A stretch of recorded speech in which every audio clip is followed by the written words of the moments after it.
I'm John Wilson. Welcome to Owned and Operated. Twice a week, we talk about home service businesses. And if you're a home service entrepreneur, then this is going to be the show for you. We talk about our own business in residential plumbing, HVAC, and electric. And we also talk about business models that we just find interesting. Let's get into it.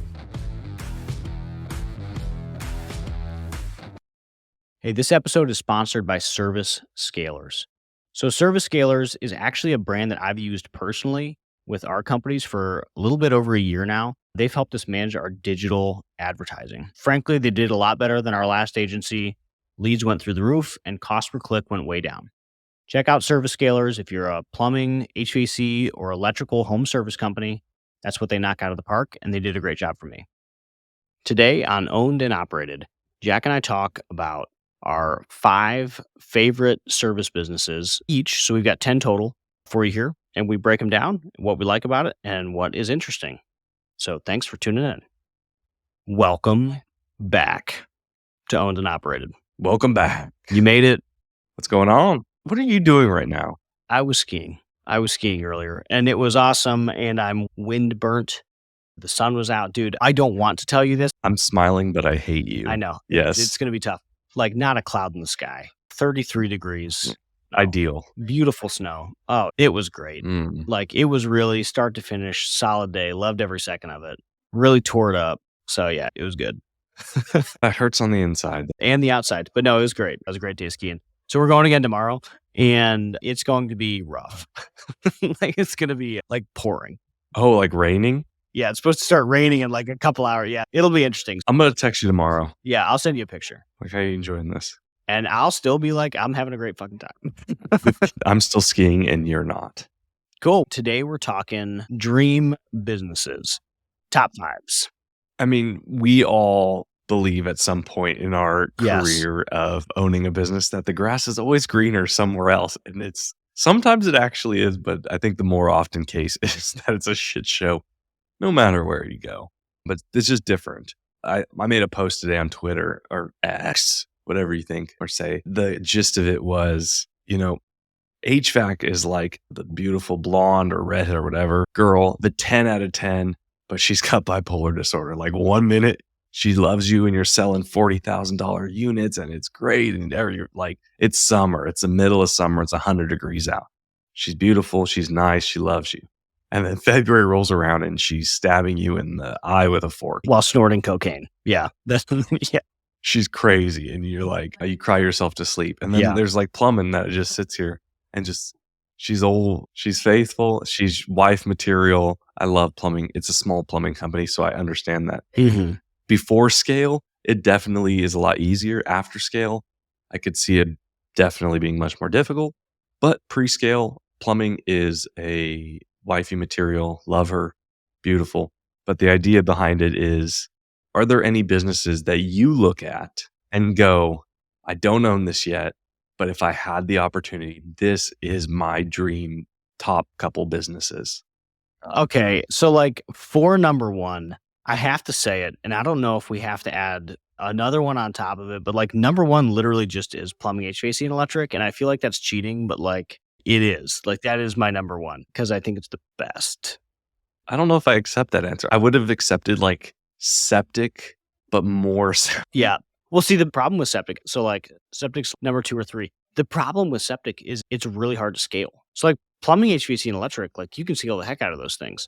I've never seen a $100 million septic pumping company.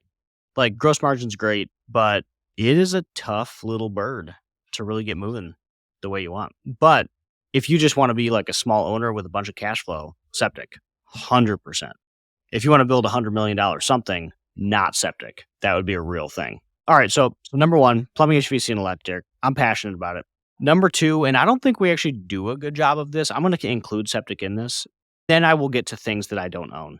But number 2 is drains. Like, drains is amazing. I love it. It's all demand all the time. It's like HVAC. It's just without the seasonal swings. That's literally it. Average install ticket is the same as HVAC. You use flips and you use like drain cleanings, the same as you use tune-ups. There's a bunch of upsales like jetting or whatever, same as IAQ. So HVAC just dirtier and no seasonality. Also, there's no mechanical nature to it, which is a very nice portion, right?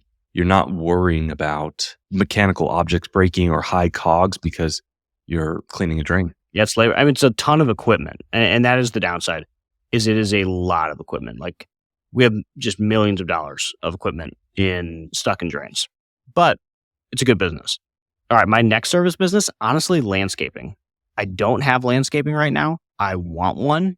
I think landscaping is just really interesting. I like all the different stuff that you can do with it. I like that you can do landscaping. I like that you can do hardscaping. I like that you can do a nursery farm. And I like that you can get these massive commercial contracts. I like that there's a winter component with plowing. So I like the landscaping aspect. Landscaping for me really covers the service install thing where like you have service and then you have the install and they feed each other. And I think like any trade that I want to be in has those components because I feel like it just makes it easy to increase the flywheel. Yeah, I did not picture you saying landscaping. That's wild. That's a left field one for at least in my viewpoint of view. I thought you would have went another like very heavily traded business. I think landscaping is just interesting.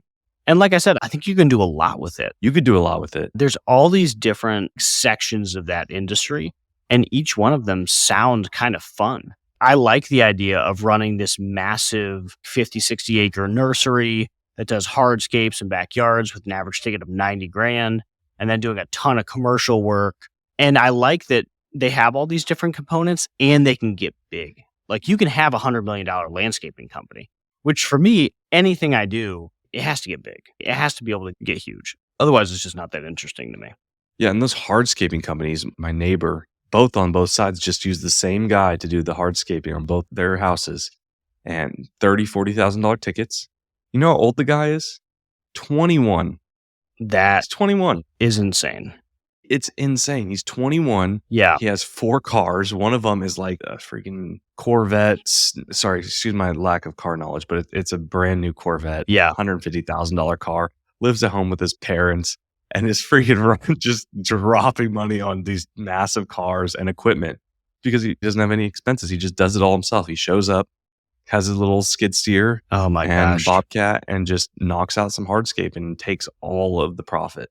Wow, that's hilarious, man. It's awesome. Not scalable with that way, but long term, like it's a really neat business, hardscaping. And I think we've talked about nurseries on here. I don't know if we did. I don't think we did. I've definitely looked at a few. I like nurseries too. Landscaping's up there. Next one's tree removal. I am fascinated by tree removal. I think there's a service and an install component. Everything I like. You've got your small tickets that feed your big tickets, reduces your CAC.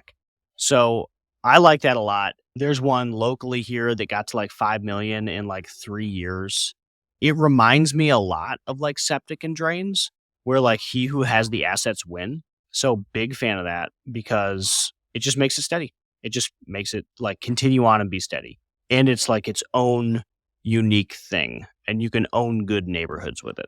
Yeah, tree trimming is a big one and it can get monstrous. We live next to Davy Tree, like nationwide. They're headquartered in Kent, which is 10 minutes from my office. So yeah, they can get absolutely monstrous. Oh yeah, they were all the way out. They're down here in Nashville. They were in Boise. They were in Northern California. Everywhere I've gone has a Davy Tree. Yeah, it's got an interesting component of working for municipalities for down power lines, working for homeowners, working for businesses. Like you have a lot of different ways to take that business and you can use the same stuff I use, which is like LSA and PPC because like guys like me need stuff trimmed in their yard. Yeah, I like those two. Do you have any more? Last one. Last one. I think this one's going to throw you for a curve. Okay. Driveway replacements. Like asphalt paving? Yeah, basically. I think it's like sold day. And I like that a lot. I like the idea that you can work for 7 or 8 months. Mm-hmm. Take 3 months off and go skiing. Yeah, take 3 months off and go skiing because they shut the plants down. And you just replace the driveway every day. And like every day it's $5,000 and that's it. I looked at a business back in Montana like that and they had the best commercials on, is your wife going to kick you out for dragging mud in the house? Call this person replacement company to get your driveway replaced. It was some great commercials. But yeah, decent business too, also high in assets.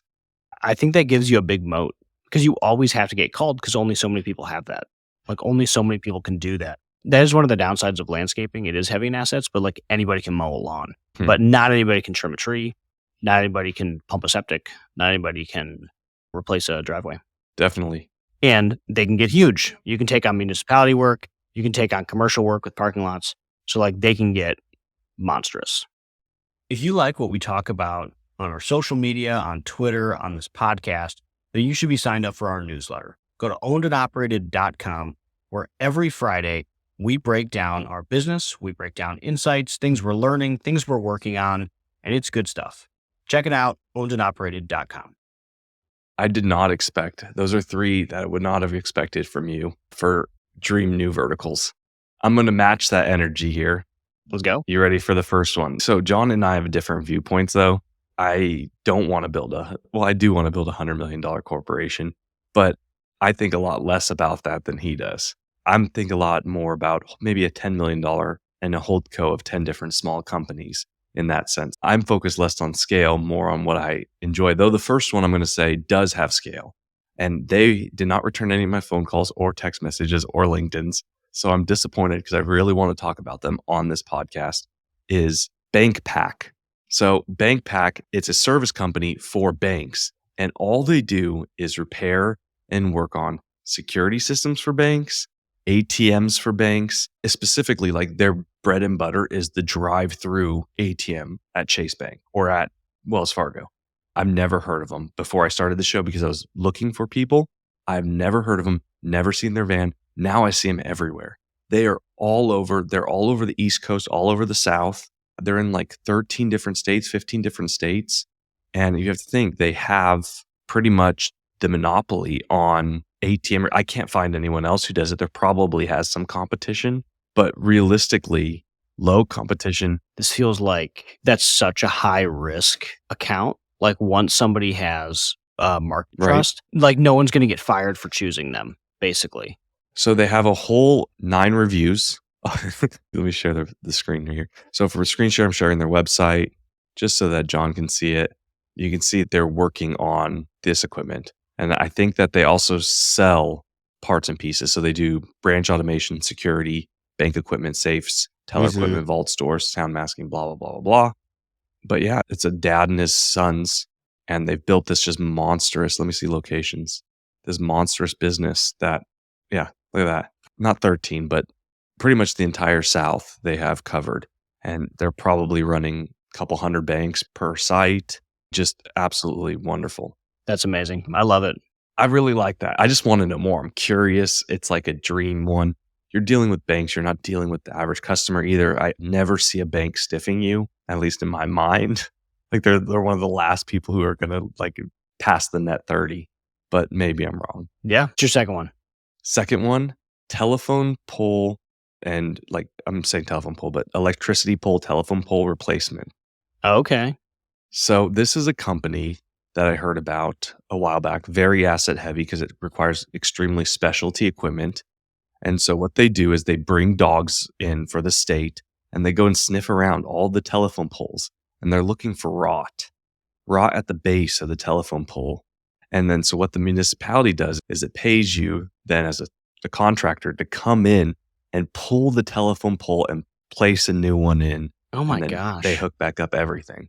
That's amazing. And it is much, much bigger than you think. I think the guy had 14 trucks. And so given this was also in Northern California, so during the fires of like 2017, 18, 19, every year, like hundreds of these things burned down. Yeah. And they're going in and they're placing them for thousands of dollars each. They have like a truck that has a post hole digger, like one of the big augers on it. And then they have the big trucks that carry semis that carry all the poles. And then they physically have like a lifter that picks it up, puts it in and lifts it. That's incredible. I had never even heard of that one. God, these are good, dude. All right. What's your third? Third is along the same vein as yours is I would like to own an electrical company one day just because I love electrical work. That's what I've done most of my life. So I really would like an electrical company. That being said, I feel like that's kind of a cop out. Electrical is an interesting one. I didn't really know until I got in there. And every electrical company that I see is either very small if it's just residential service or it's very construction focused. Like residential service in electric is still kind of like blue ocean. untouched. Yeah. I think I've shared this on the pod, but within our first year of launching electrical service, we were the second largest electrical service company in Northeast Ohio. Like the biggest one was Mr. Electric, a franchise. And we're basically the only two running at any amount of scale in service electric. Like there's some like onesie twosies here and there, but nobody with 20. So it's a really interesting big opportunity and has service and install. Yeah, and so definitely something that once again it's just always been I don't want to say a passion of mine, but it's one of my focuses in the trades is something I've been very good at. So I really like electrical. And so I think that'll round out my portfolio of the HVAC, plumbing, electrical, the holy trinity. Yeah, that's good. What's your fourth? The fourth one, which is the one I actually sent you a couple weeks ago, was like medium to large size animal removal, Oh like my gosh. skunks and bats. I sent you a picture of the truck and there's like a big Oh, bat face on the yeah. back. It's like attacking you, it feels like. There's like 40 of these dang trucks running around. Like there's a lot of wild animals that need to be relocated, apparently. Yeah. And this month alone, we've had to deal with 3 customers calling us and being upset at us because skunks had either knocked in like the venting under the house, like the crawl space venting. They knock it in and they like crawl in and then they go up into their ducting and spray. It's like, we don't touch that. So we're not going to come and get a skunk out for you. But we've had 3 of them this month. That's crazy. So that's like a big version of pest control. And I think that's interesting. My only curiosity to it would be like the whole sales service aspect, which is the only reason I held back from saying Yeah. it, is it feels like a one-time off with no scale, but is the scale just like lots of animals? There's more, people moving into animal infested areas. I mean, maybe the service is the regular spraying or whatever for the pest side. Do you have to do the bugs and then you have the large animals? But like I'm in Orkin and I don't know if they do big stuff.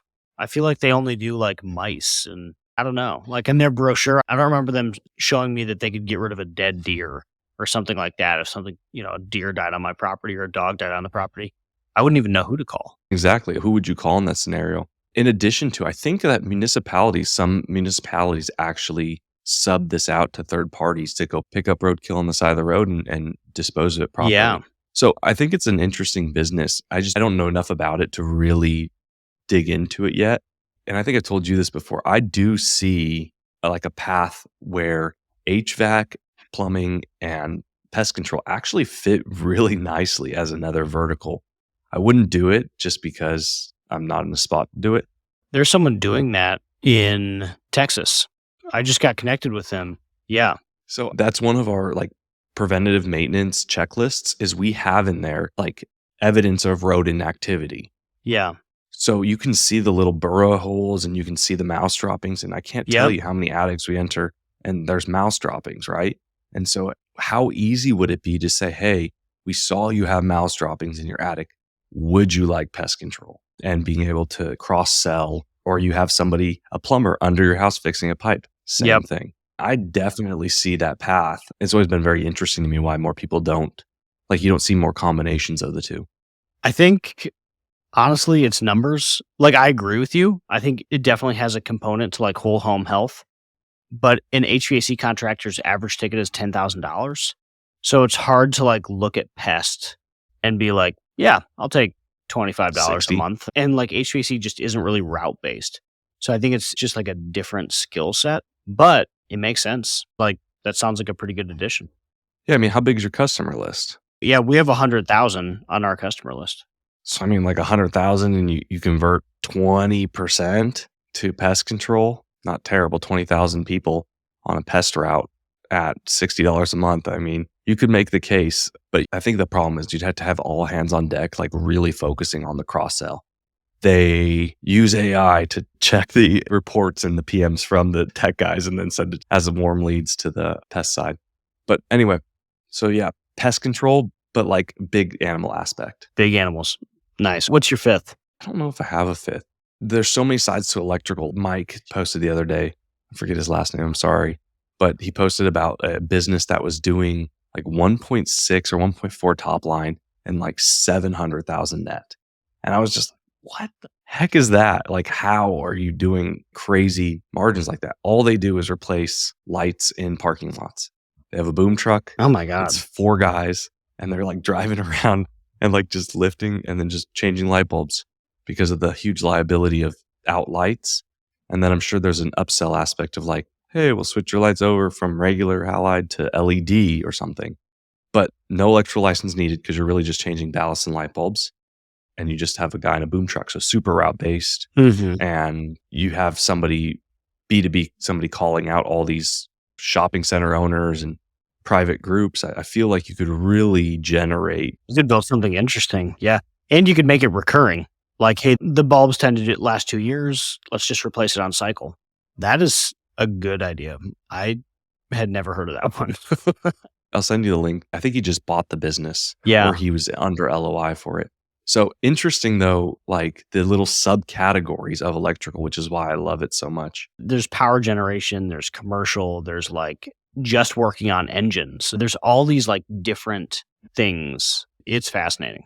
When you dig in, there's lots of little service niches like gas tank. Like gas work, propane, water treatment, drains. Mhm. Like there's so much, and that's still all residential service.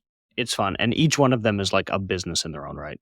Yeah. If I had to go 5, I guess my 5th one, not doing any sub niches, would definitely be hydroelectric, which is not even a question. It's the one we talked about. I just want to own a bunch of those plants. Yeah. I just want to own like 10 hydroelectric plants. Yeah. The Bitcoin mining of rivers. Yeah. That sounds about right. Those were good, man. Yeah, sweet. I think we pulled some good ones out of the woodwork that I wouldn't have guessed. We learned more about each other today, John. Really did. I like asset heavy and you like more commercial stuff. Like all of yours were commercial. Yeah. The large animals wasn't, but Yeah. Well, that was good. Thanks for tuning in to Owned and Operated. If you like what you heard, make sure you give us 5 stars, leave a comment, and then go to ownedandoperated.com, sign up for the newsletter. We're doing all the things. We have events. We're on the YouTube. Check it out. Thanks for tuning in to Owned and Operated, the podcast for home service entrepreneurs. If you enjoyed today's episode, please hit the like button and subscribe to the podcast. If you have any questions or topics you'd like us to cover, feel free to reach out. You can find me on Twitter at @WilsonCompanies.